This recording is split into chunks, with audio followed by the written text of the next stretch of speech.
Assalamualaikum warahmatullahi wabarakatuh. Hai guys. Kami dari kelompok 1 ingin mempresentasikan hasil karya kami yang berjudul pengertian paragraf beserta jenis-jenis paragraf. Sebelum kita ke pembahasan selanjutnya, izinkan kami memperkenalkan diri. Saya atas nama Muhammad Hasrul dan yang di kanan saya Irmawati Irfan. dan yang di kiri saya. Titus Ajisaka.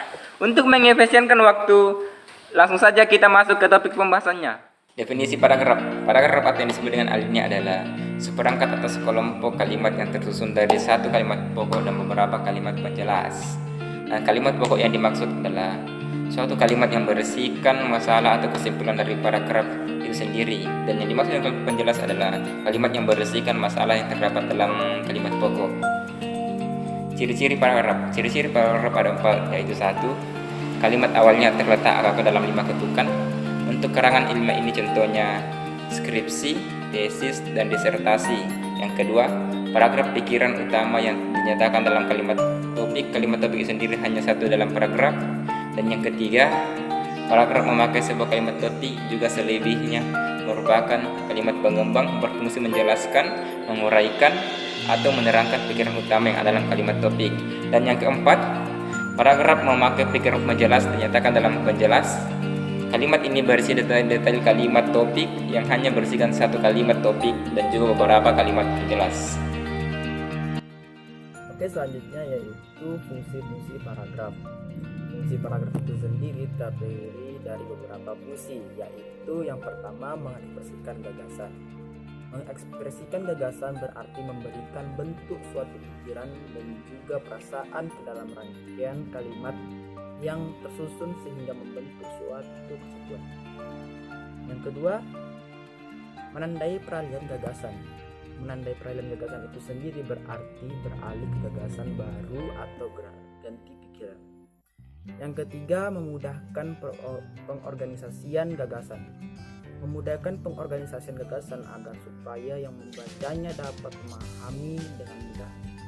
Yang keempat, memudahkan pengembangan topik. Memudahkan pengembangan topik berarti mempermudah pengembangan pikiran utama atau gagasan dalam paragraf. Yang terakhir, yang kelima, memudahkan pengendalian variabel. Memudahkan pengendalian variabel yaitu agar gampang dipahami dan dimengerti. Oke, selanjutnya yaitu jenis-jenis paragraf. Jenis-jenis paragraf di sini berdasarkan sifat dan wujudnya. Di sini terdapat ada 3 jenis. Yang pertama, paragraf pembuka. Paragraf pembuka adalah sebuah paragraf yang berfungsi sebagai pembuka suatu karangan atau tulisan. Yang kedua, paragraf penghubung. Paragraf penghubung berfungsi sebagai penghubung dari paragraf satu ke paragraf yang lain. Misalnya itu dari paragraf pertama ke paragraf inti atau dari paragraf inti ke paragraf penutup. Yang terakhir, yang ketiga, yaitu paragraf penutup.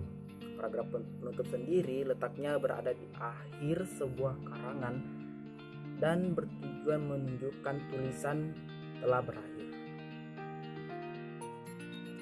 Oke, selanjutnya cara penulisan paragraf yang baik. Paragraf yang baik adalah paragraf yang memiliki kepaduan antara unsur-unsurnya, baik itu antara gagasan utama, gagasan penjelas, maupun antara kalimat-kalimatnya. Sebaiknya dalam penulisan paragraf harus mengikuti aturan-aturan yang telah ditentukan dan menggunakan kata-kata yang baku dalam penulisannya. Dari materi yang telah kami jelaskan, dapat disimpulkan bahwa paragraf adalah perangkat atau sekelompok kalimat yang tersusun dari satu kalimat pokok dan beberapa kalimat penjelas.